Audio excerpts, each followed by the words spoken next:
Hey, yo, what the f? This is a palace right here. The late night flight is paid for by the following. Hello, I have 3 questions for you. When you're talking NBA with your white coworkers, do you say that Dallas Mavericks point guard Luka Doncic is the best player in the NBA to position yourself as non-threatening in the office? And when black people think that you talk like a white person, do you reply, hey, you would too if you graduated from an HBCU? Are you Rachel Dozer? If you do or are any one of these 3, then you are suffering from the contribution of white privilege. Hi, my name is Nasur Nuru, and if you are looking to go from Wayne Newton to Wayne Brady, please give us a call at 1-800-HELL-NO-CANVAS. That's 1-800-HELL-NO-CANVAS. Give us a call now before you turn into Tay Diggs. It's a bunch of us. I'm a hand of colony.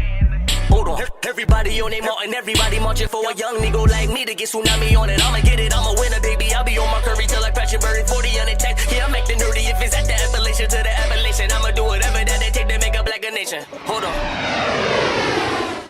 And now we have Hanif Sowell, the senior correspondent of the Light Skin Delegation. What the f*** is that? Light Skin Delegation? We, the Light Skin Delegation / Coalition / Network, would like to call Dwayne "The Rock" Johnson's candy ass to the front of the congregation to address the millions of black Americans who want him to stand and be counted. The half black, half Samoan, so basically all black brother, likes to say he transcends race, while his ancestry clearly states that he's descendant of American chattel slavery. The Rock and his racial ambiguity is making it hard for people to accept his equally complected sister, Kamala Harris, from accepting her own standing and her own blackness.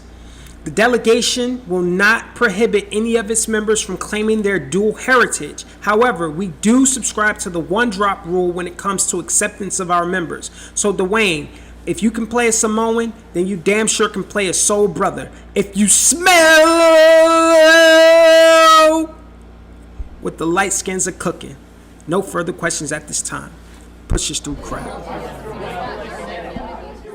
Hey, Dwayne "The Rock" Johnson. Hanif is on to you. Dwayne "The Rock" Johnson doesn't like black people. I'm gonna say it's because we all know this man's makeup, right? And I get it, you know, he is mixed race and he has the right to choose whatever he wants to choose. But I don't feel like he identifies with his black side as much as he does with his Samoan side. And he goes out of his way to not appear to be black. And it's frustrating. So one of the recent movies that I watched of him was Hobbs and Shaw. And in that movie, he has a daughter who looks racially ambiguous. She has the curly hair, but she looks like Moana more than Tatiana. What? But what you have is, like, when they show her, right? So he's not with her mother, and when they show the clip of her giving him a call, they have like a black woman in the background that could be her mother, but it's questionable. So you don't know whether she's black or she just has a black nanny.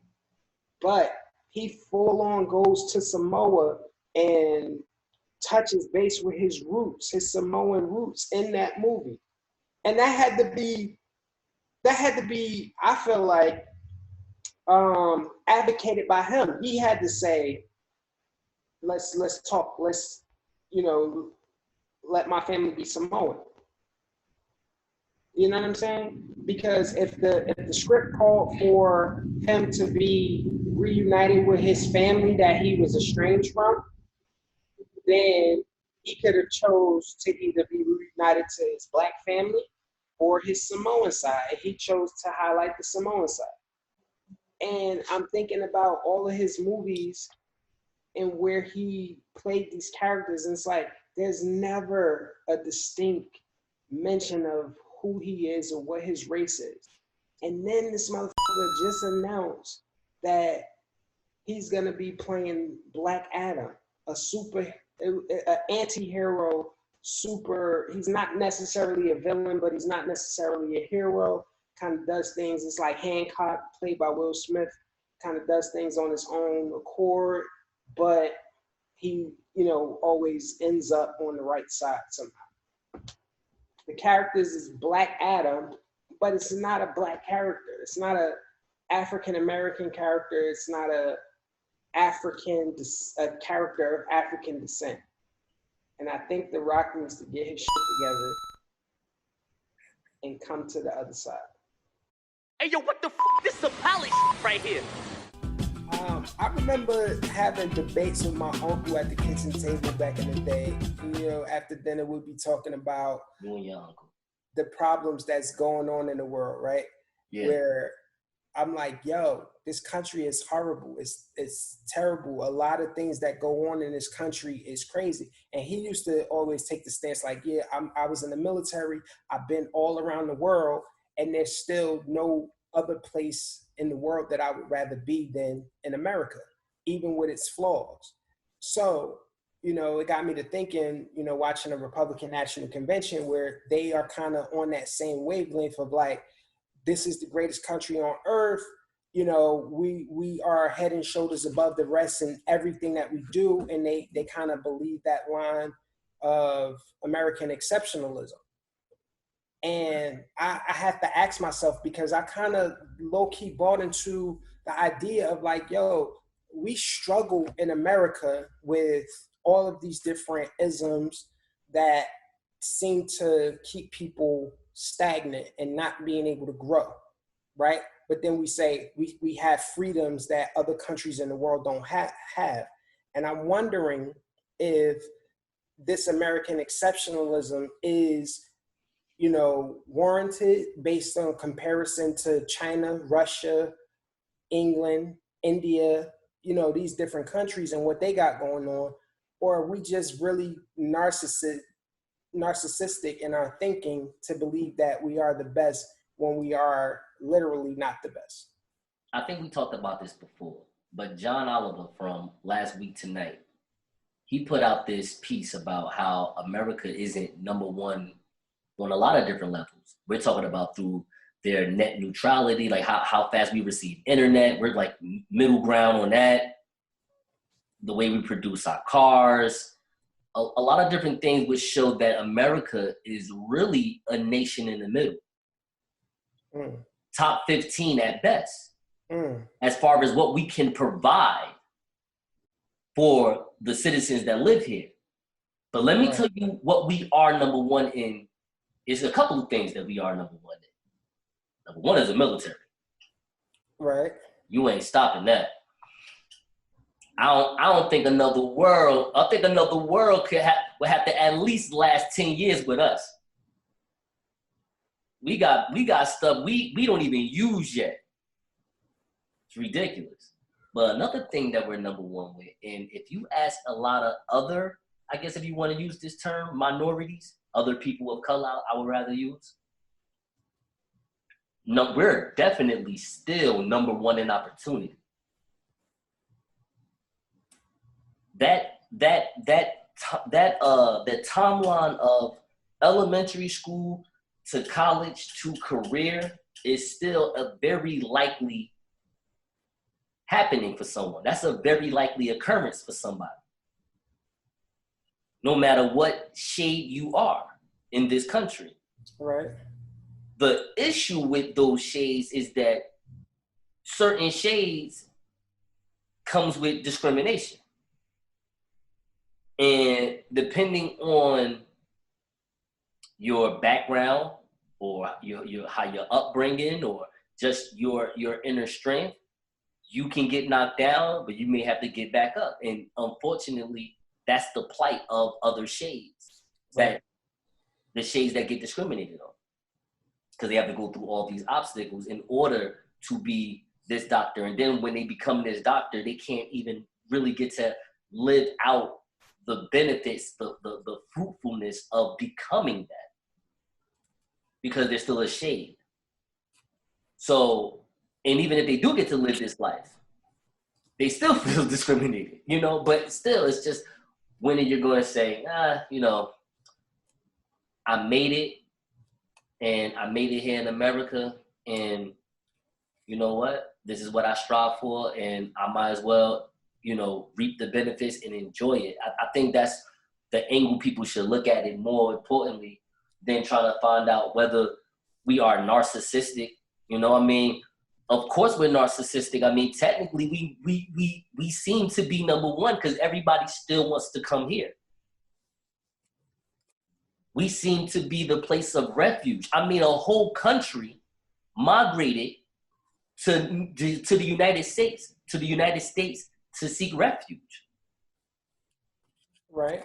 We have to be something special. You don't see 1 million, you know, refugees from UAB going to Russia.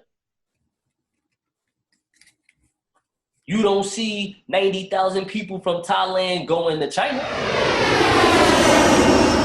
Should a woman pursuing men be normalized? Hey, yo, what type of fucking question is this? What the is this? What the is this, yo? Come on, yo. I mean, are you serious? I mean, yo, hold on. I know these be your Facebook questions. Are these Facebook questions from 1987? Do we not know a woman that has normalized this art already? We don't know a woman that has done this yet? How many women in your life pursued you, honey? Be honest with yourself. I mean, to be honest with you, I feel like I've been pursued. Like women. Exactly. Okay. Did you feel a certain way after you? It was over or something? No, but it's a subtleness to it. No, I'm messing with you, dog. I'm messing with you. Of course, it's a subtleness to it. Of course. I mean, whether it's subtle or whether it's aggressive, women do it, you know? And I feel as though men need to feel honored and happy when it's done. But at the same time, you know, you still have a choice. And if you're not liking what is being presented, you have every right to say no, I guess, if that's what you want to do. But, you know, for the most part, not only should this be normalized, we shouldn't even have to talk about this anymore. I feel like we have seen some great women that will take a man's soul easily, like Grace Jones. Like Grace Jones in the movies, she was that woman. She was the sapphire. Like, I'll take every man. Give me all of you. Now, hold on. It takes the village to satisfy me. Because I'm Grace Jones from Boomerang. Remember when she was acting on Boomerang, yo? Grace Jones was wilding on Boomerang, yo. But let me ask you this. Did you ever see Grace Jones on Conan, yo? The girl asked Grace Jones when she was riding the horse, because it's Conan the Barbarian, you know, they were all warriors. Right. And she said, what do you do when you want a man? Grace Jones looked at her and said, you take him. She said, what? She said, you just take him. Like that? Like that. Just take him. Yeah. I'm with Grace Jones. Take him. Love it. What you about to say though? I'm sorry.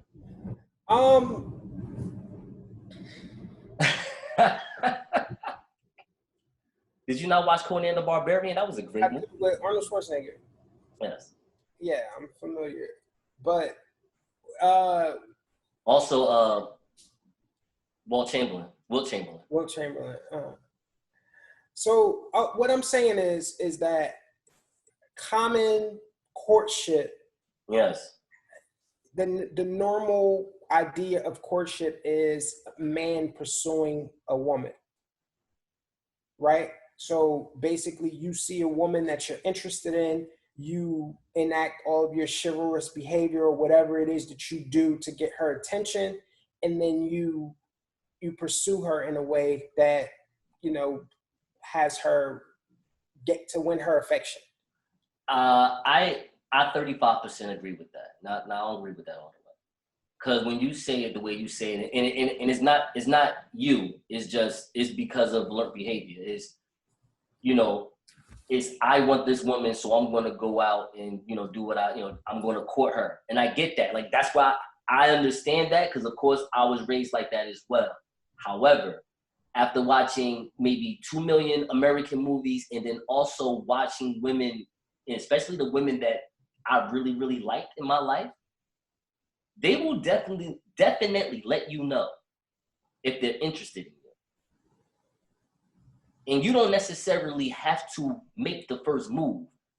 You have to make that first move as far as maybe ask them out, but they will definitely let you know that they're interested. So I've learned that in my experiences with the greatest thing on earth, the women, you know. So yeah, I don't know about that. It's not always you having to court a woman. I mean, you definitely have to court her after she basically lets you know that, yeah, she's willing to be courted by you. Yeah, but you don't always have to court a woman in 2020 anymore, because I definitely think women pursuing men are normalized. Hey, yo, what the f***? This is some poly right here. Jeff Bezos has $200 billion. Is that too much money or nah? I saw this article. I read this article. Yeah, same difference in today's world. But yeah, Jeff Bezos. Is it Bezos or is it Bezos? Bezos, I believe. Jeff Bezos. Jeff Bezos, this guy, first person ever to reach 200 billion. I mean, that's capitalism. That's great. That's awesome. I don't know about what is too much money for one person? I mean, you tell me. Like, what is that? Ask Jerry Jones. I don't know. Like, what is too much money for one person? You know, ask Oprah. I'm just saying, like, everybody that is making money. I mean, think about Warren Buffett. We was talking about him the last episode. 90-year-old man still making money to this day, you know? Mm-hmm. If money wasn't that important, they can just stop. Right. But why stop when I'm getting so much of it, you know? So I don't know if it's too much, you know, for one person. I think it's just not enough. The world is not enough. You got to keep going. So are you Gordon Gekko? Do you say that greed is good? It's not about greed. It's just about, you know, if they're going to keep paying me, what am I supposed to do? I mean, you can quit while the getting's good. I mean, you know, Steve Jobs, rest in peace, he did that at one point in time with Apple. Bill Gates have changed his seat several million times on a different scale. Vince McMahon has done the same thing. He's definitely bought a lot of different titles, and I'm not talking about the WWE Championship. I'm talking about his you know, chairman of the board or CEO. He changed his title many of times during his tenure as the chairman of the board. The point I'm making is that that money is coming. Once you have built an empire atop of the world, that money is never going to stop. So, I mean, the best thing you can do is, I guess, give it to your kids, your offspring, your wife, something, you know? I don't mean to say something after the wife. You know what I'm saying? I'm just saying, etc. By the way, I'm sorry. Uh-huh. So, I mean, essentially, that's the basis of the idea, is that it's about preservation. Yeah. As human beings, what we want is nothing more than preservation. Now, naturally, we do self-preservation through sex and procreation, but money has become the new procreation, so to speak. And what you have is people are trying to amass as much money as they possibly can so that their grandchildren's grandchildren never have to worry about money, right? So that idea sounds good in hindsight, but when you put it in contrast to the amount of poverty that exists in the world, it doesn't make sense.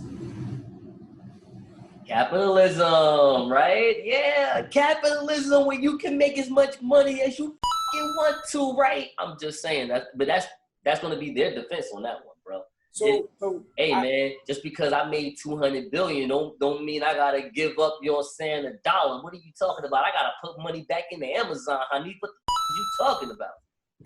I recently read an article that was saying, like, if you had, let's say, if you were able to save up $2 million from the time you were like first started working till you're about 35 years old, Okay. and you put that money into an annuity and get paid you can get paid like $100,000 a year up until you're like 60 or 70 years old. How old are you right now? I'm 37. All right, so you missed that train, right? So I guess we saying that for the next generation. I'm just saying, like you talking some madness right now. Ain't nobody trying to do that right now in their 30s, dog. What are you talking about? But what I'm saying is that, you know, we have children. Well, I have the child. Right. No, I got you. We have children. I understand what you're saying. It's the next generation out here. I got you. That we could, you know, put this game to, or, you know, at least have them start thinking in that context. Because absolutely, I agree. If I can amass enough money to where I could set it up to where I never have to work, and I can maintain and manage all of my expenses and live very comfortably, then I think that's enough. So that means from 21 to 35, you have to live in your mother's basement, not pay rent, and then you'll be able to make it out with $2 million. Yes. That's how life should go. That's what the opportunities we should give our children. So Microsoft is partnering with Walmart to buy TikTok. Is that a dynamic duo or an odd couple? So this is interesting to me because if you're familiar with the situation, the president, Donald Trump, is actually calling for TikTok to sell its majority stake in ownership to an American company. Right now, it's based out of China, and they have access to basically anybody who is on TikTok. They have access to their information, their data mining, which is basically taking all of the information that you use on your phone and using that to hold a database and sell to advertisers. Donald Trump thinks China will use that information to target Americans on a global espionage type of situation. So it's interesting that Microsoft, who would probably say their biggest competitor, it would be Apple and Google. Right. And then Walmart, whose biggest competitor is Amazon, is right. going to partner to buy all of that data to try and basically be more competitive or be in the forefront of their respective industries. So I just thought that was super interesting because I wouldn't expect Microsoft and Walmart to partner up. I can see Walmart getting in the game because TikTok has a lot of young people, you know, subscribe to their, you know, to what they do. You know, you can make your own videos and all that good stuff. So maybe Walmart is looking at the next generation of consumers. Right. You know, let's just go ahead and get y'all ready right now, you know, start grooming you for your next generation. So let's say if all these 12 to 14-year-olds that now know about Walmart, and now they're going to get Walmart advertisement, and now they're going to start seeing their dormitory, you know, hey, you can start getting your dorm stuff right now through Walmart. Right. After you graduate college, you need other things. Hey, come get your furniture from Walmart, because Walmart definitely going to have like real furniture coming right around the corner in at least 2 years. Walmart already had guns, food, milk, mops, TVs. They're basically the in-house version of Amazon. Right. You know, so, I mean, Walmart is just making a bold move to be in the fray, letting them know that, hey, they're a big money player as well. And I think out of everybody, out of all the corporations, I think this actually means a lot to Walmart than any other corporation, honestly. Because Microsoft and Apple, they're going to always get money. That's basically Android. Well, I'm not saying Microsoft is Android. That's more of Samsung, but you get my point. As far as Android, iPhone, like these two things are going to always sell no matter what now. Right. You know, it could have always been just the iPhone, but just like everything in life, just like everything that's good, it always need evil in order for good to conquer it. So, you know, you have an Android that's basically going to offset everything that all the people that have a complaint about Apple phones, that's why people get Androids. So I would say, Walmart don't want to lose out to Amazon because Amazon is making it easier and easier to purchase items online. You can get a green shirt. I didn't even know you can get stuff like that. I thought Amazon was for like technology or something. Like now you can just get shirts, microphones, deck of cards, jump ropes, like whatever that you need. Hey, yo, what the f***? This is a pally right here. Should parents leave money to their children? I was having an interesting conversation with my homegirl the other day, and her I believe her mother and her grandmother made her the beneficiary on their life insurance. Okay. And when she found out the amount, she was like, we just gonna be able to put y'all on the ground with this. This ain't no real money. She's an ungrateful person. Oh my God. Ungrateful? What the fuck? Ungrateful?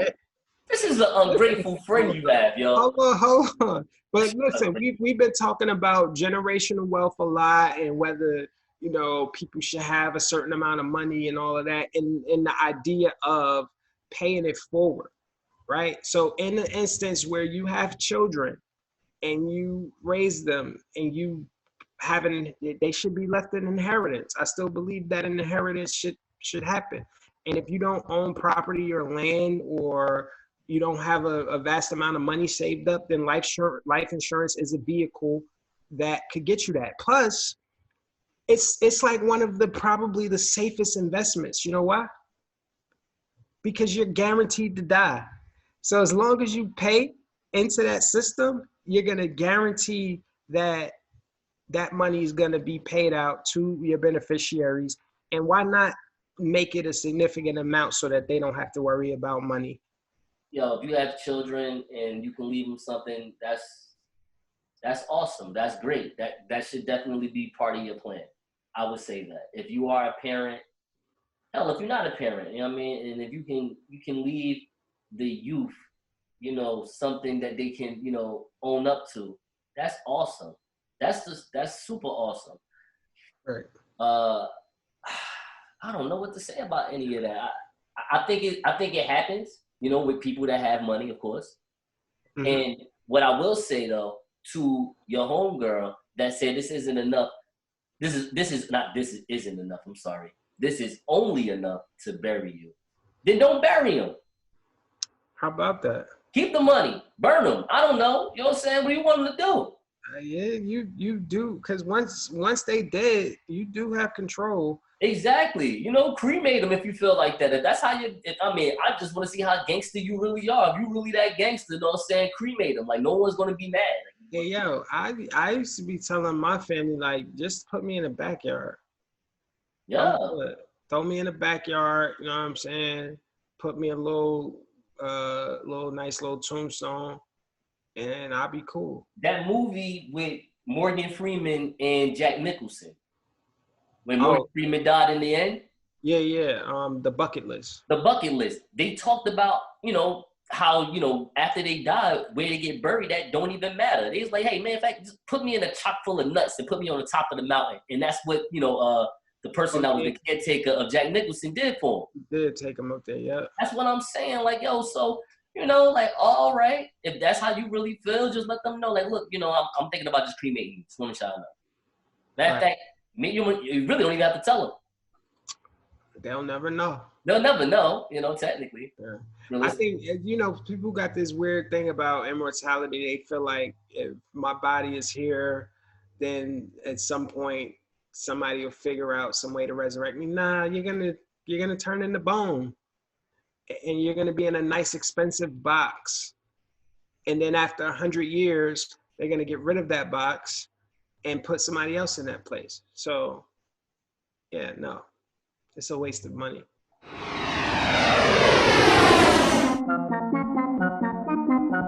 Let's get it.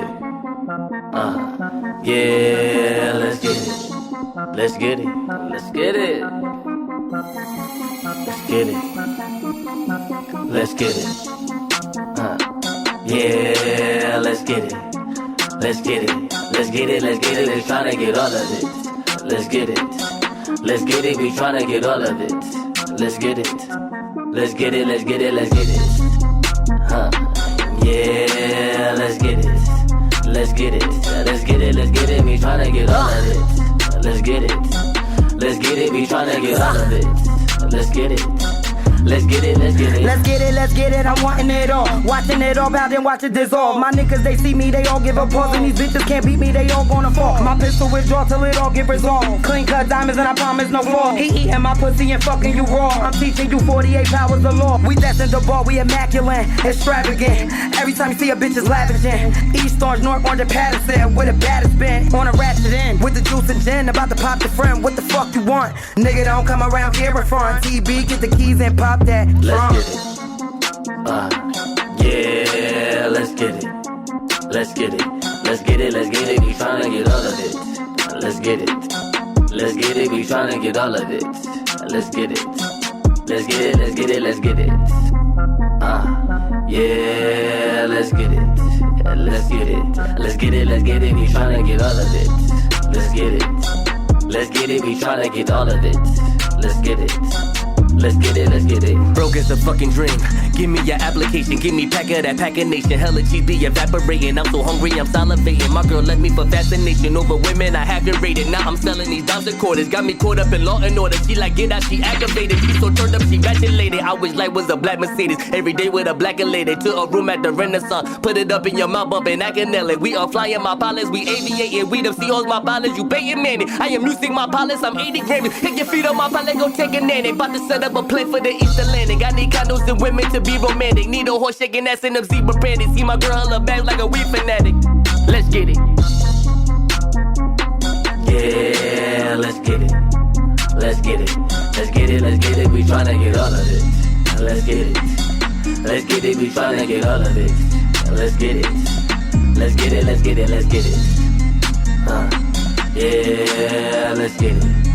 Let's get it. Let's get it, let's get it. We tryna get all of it. Let's get it. Let's get it, we tryna get all of it. Let's get it. Let's get it, let's get it. I'm riding exquisite. My business, my money, you know that I live it. Expressing my guapa with quickness, hunting the hundreds and digits. My pockets stay full with them bitches, gunning for more. Trust that I get it. My focus, this shit is tremendous. Don't see no haters, I don't see no niggas. My foot to the pedal, heavy the metal. Never will settle, I'm straight from the ghetto. The game it got levels, I'm right in the middle somewhere. Nigga just eating like kettle. I'm rocking out with this bezel. Hold up Beckham high while I catch him. You ain't never seen no shit like this. Let's get it, want all of the grip. How about a flip? I got me, I got dice, I got my nigga Nick, and we in this bitch. Saying this shit need a hydro for this. We done left it on fire for tree to mix. ECG, so I know the click. Hilltown raised me, born the bricks. Pockets don't think ain't having no babies until I get rich. You know that shit. Let's get it, let's get it. I hustle anyway, I move my pivot. You can trust that I get it. This young nigga on the road to the riches. Hey yo, what the f? This is some poly shit right here.